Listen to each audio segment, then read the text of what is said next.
Vincent Calyada.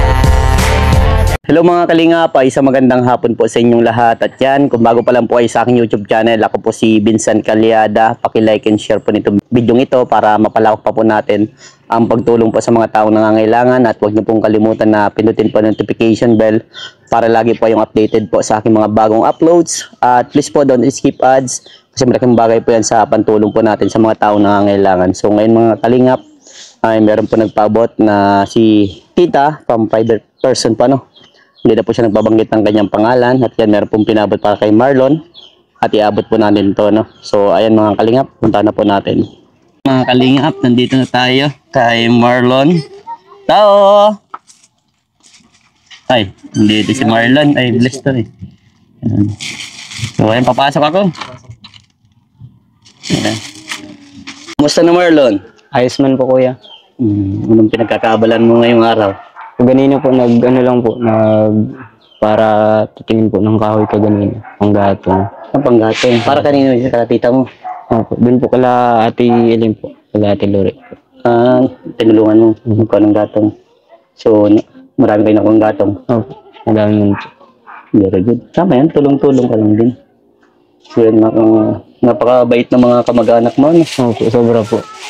Naiintindihan naman siguro yung kalagayan mo. Ano to eh? Opo kuya. May mga nagpapayo din ba sa iyo ng mga kamag-anak mo? Opo. Ano naman sinasabi sa iyo? Na ano lang daw po, nang pinalig lang palagi sa taas tapos yun, kung ano yung mas makakabuti sa akin gawin ko po. Tama yan. Ang lagi mong tatandaan, gawin mo yung tama. Opo. Tapos lagi kang magdadasal sa ating Panginoon. Yan ang huwag mong kakalimutan. Ng Lagi man po pag gagabi po. tama yan. Pagdasal mo lalo na meron pang maraming blessing na dumating sa iyo. Opo. Para syempre maaman mo yung ma-provide mo yung pangangailangan mo. Syempre mahirap kapag nag-iisa. Hindi mo alam kung anong gagawin mo. Opo. Diba? Anong year ng tapos mo? First year. Ay, di man po natapos. Totally nagtigil po. First year po. First year nagtigil ka na tayo. Ano, first sem o second sem? Mga first sem po. First sem. Ano ba naging dahilan? Bakit tumigil ka? Sa ano po, about financial po. Tapos Yun na talagang financial. Opo, tapos yung sa, di ba po dati, may face-to-face tas online. Tapos, ang ano po, nakikiram po akong laptop dyan, kila ate. Tapos, sunod naman pong subject. Sunod na subject ay face-to-face na. Eh, kulang po ang oras, mabiyahe pa po. Kaya ayun, halos nalilate po palagi. Kulang sa oras po. Bakit nakulang sa oras? Paano mo sabihin ko? Ano po, online po. Mag-online? Online po, makikihiram pa akong laptop. Tapos, mabiyahe pa po, face-to-face na po, sunod na subject niyo. Ayun, ganun po. Kumbaga kulang yung oras, no? Opo. Pero dapat naiintindihan ka na ng mga teacher naman. Na ano man din po, kaso minsan po may mga gawa sa school na di ko na Naabutan ng ganun. Ganun po. So, mahirapan. Opo. Pero sa ngayon, face-to-face na ngayon. Opo. Mas okay na po. So, B.Ed yung kinuha mo, di ba? B.Ed po. So, may nagtatanong, magkano daw yung andun na tuition na inaano mo? Before po, kasi ano po tuto po yung kada exam ko po nun. Kada exam? Opo. Pero yung first sem, magkano inaabot ng first sem?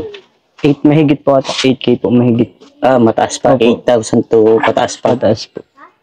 So, ayun, may nagtatanong lang naman, malay natin, may tumulong sa iyo, makabalik ka sa pag-aaral.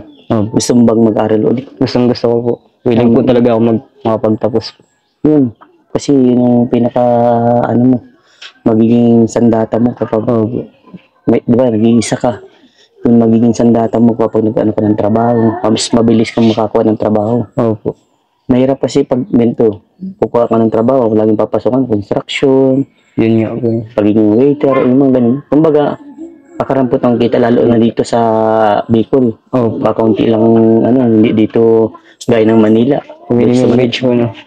Minimum dito na, kulang-kulang 400 lang ang sahod. Kumbaga, yung pamasahe, pangkain, kulang na. Yung mga bibiling pa dito sa bahay mo, di ba? Dapat nga po na ako nun, dito nag-a-apply na po ako dati na po sa Cavite. Kaso nga lang po yung sa birth certificate ko po baga may problema po. Yung problema. Yung Marlon Egar Magana po baga ako. Ang nakalagay lang po dun sa birth certificate ko is Marlon Egar lang. Yun lang. Di yun ang sundin mo. Ano po, tag dito, yung ibang ID ko po, tapos din sa eskwelahan po, ang nakalagay na Marlon Magana. po. Marlon Egar. So, ano yun, madali man lang yun. Kasi yun sa PSA, papaayos mo yun. May mag-ano lang may mga tanda. Basta madali lang yun. Po. Pag ayan, pag bakante tayo, ayusin natin. Pero may may bayad din, pagpaayos po, may sa pagpaayos po. Ano po yun sa tag dito? Sa mismong municipality po, kung saan ako pinanganak po yun, andun po yun. Tapos, pwede naman ipunta na mismo sa ng PSA, doon na papaayos. Magiging bago ulit ng birth certificate. Po. Mag-search ka kung paano, paano magpabago ng ganun. Po. Kasi that time po, kasi di po talaga ako binibigyan ng sa PhilHealth tapos kasi nga ganun po yung sa birth certificate ko kung makuha po akong PhilHealth, ganyan. Hindi ka pinapayagan. Opo. Kasi nga, mali yung ayusin ko muna daw po bago mag-ano. Oo, kasi iba makikinabang nun. Malay mo, ibang Marlon yun, tas ganun lang, di ba? Nagsayang ka lang ng pagod, kaya dapat po. Yan ang dapat, pag mabigay ka ng detalye ng buhay mo, detalye ng sarili mo, dapat tama, walang mali. Opo. Kamusta man, nagkain ka na? Siya na po ganun. Saan ka nagkain? Lagi po ang kalat. Bait naman ng tita mo. Ano masasabi mo sa mga kamag-anak ng talagang sinusuportahan ka, tinutulungan ka? Ano po, malaking pasasalamat po talaga. Talaga pong tapos puso ko yung pag sa akin. Tapos puso yung pasasalamat mo. Kung hindi man po dahil sa kanila, siguro po, kung ano na po ako ngayon. Baka di mo na alam po anong nangyari sa buhay mo. Po. Kaya din dapat lagi ang pasalamat sa Panginoon. Opo, lagi man po. At may mga tao ngayon, yung ginagawang instrumento para tulungan ka, di ba? Kaya, basta, huwag kang mawawala ng pag-asa. Always ka lang think positive. Maraming nabilib sa iyo. Napanood mo na yung vlog ko sa iyo? Opo. Di ba? Inabangan ko nga po yun ng anong masasabi mo sa mga taong naniniwala sa iyo, nagsusuporta sa iyo at maraming napaiyak ka? Sa kanila po. Maraming salamat at naintindihan nila yung kalagayan ko po. Kung sitwasyon ko yun. Papasalamat po ako dun. At kung sana man po, kung may mga gusto magtulong po sa akin, kung gusto po akong tulungan, tapos puso ko pong tatanggapin. Kapag mayroong biyayang binibigay sa iyo, always ka magpasalamat. Tapos pasalamat mo sa ating Panginoon. Yan. Basta lagi matatandaan, once na may mga tumutulong sa iyo, ingatan mo. Kasi kumbaga bihira lang ang tulong na dumarating. Kaya pahalagahan bawat tulong na binibigay, di ba? At laging papasalamat. Nakakatuwa. Maraming natuwa sa iyo, maraming bilib sa iyo. Napakabait mo daw. Saksi naman ako dun. Talagang alam ko naman kasi talagang napakabuti mo. Talagang nagtatyaga ka talaga sa sa sarili mo. Hindi ka nagpadyak kahapon, nagpadyak ka nakita kita kahapon. Kahapon po. Ngayon po hindi po. Bakit? Dito po nagano muna po ako ng mabili nga po sana ko yung pagkaano niyo po pagkasalubong ko ganina, mabili po sana ako ng bigas. Bigas, pangsaing dito. Mabili po sana. Nagsasaing ka dito. May kaldero kawali ka ba dito? May kaldero pa ako, nandun po kay tita Kaulus. Dito po yung dapog po, ganyan kagano. Diyan ka nasaing. Ayos yan. So, ayan, meron ditong pinabot si ma'am, si tita. Private person, nagpabot sa iyo. Ito, tingnan mo ito. Di ba may request ka? Opo, itong Devan. Sige, labas mo yan. Yan, di ba may request mo yan? Opo. Ano yan? Nag-telephone po. Okay. Di ba? Hindi ka na mahirapan dito sa electric fan mo. Medyo malaki na yan. Opo. Ganda po ito. Ganda yan. Malaki na yung binili ko, Opo. Yan. Di ba, solid? Opo. Thank you po dun sa nagbigay po. Hindi lang yan. Meron pang binapabad sa iyo. Ang pang allowance mo. Opo, kaya. Para meron kang pambili-bili. So ito, oh, Thank you po kuya, maraming salamat po. para sa yun. May nabasa ka ba doon na nag-comment sa iyo ng negatibo sa akin? May nabasa sa Meron po. Oh, ano sabi sa akin ay hindi daw kita inabutan ng blessing. Oh, ikaw makakapagsabi nun, inabutan ba kita? Hindi. Siya po, talaga pong ano. Di ba? May mga tao kasing hindi nila tinatapos yung video. Oo nga po. Di ba? Yan ay mula kay tita yan. Hindi na siya nagpabanggit ng pangalan. Pinabot niya yan sa iyo kasi nahawa siya. At naramdaman niya na totoo ka. Talagang feel na feel niya yung mga nangyari. At mayroong mga may viewers din na sabi na halos same kayo nang nangyari sa buhay. Ayun kaya ano po po dun sa isa. Napanood po ako dun. Di ba? Pero ayan huwag ka lang mawawalan ng pag-asa. Yung pinaka number 1 Kahit ganun ang nangyari sa buhay mo, i-pray mo na lang kay Lord Sa nagpaabot po ng ceiling fan po, thank you po kay tita po. At maraming salamat din po kay Kuya Vincent at kahit po mag-uulan na po ay nandito pa din po, pinuntan po ako.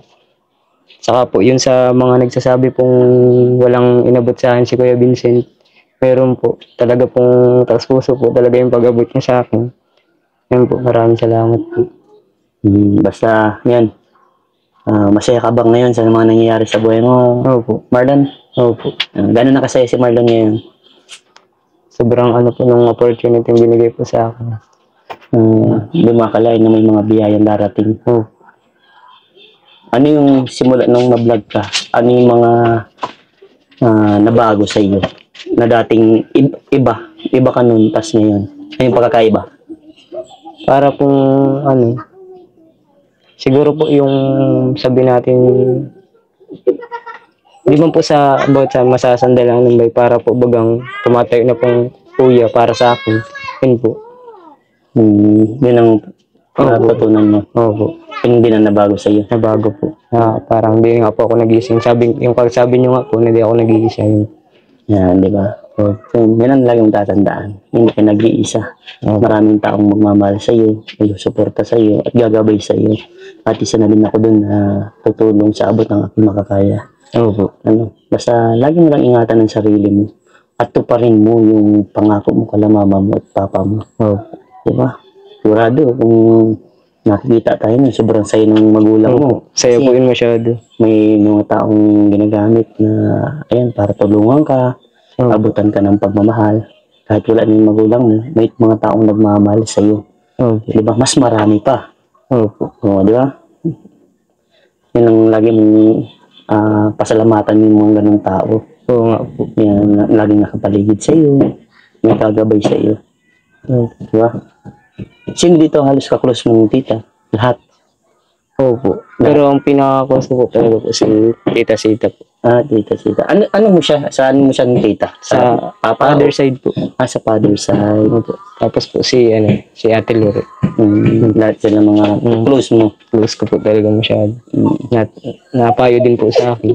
Lagi. Wala mga decision ko sa Basta yan, tandaan mo once na pinayuhan ka, i-adapt mo yun para sa sarili mo kasi para sa iyo yun. Hindi naman yung para sa kanila kasi sila matatanda na. Dahil yung mga advice namin, para sa iyo yun, yung para sa amin. Para po sa mga ikabubuti ko. Yan, tama.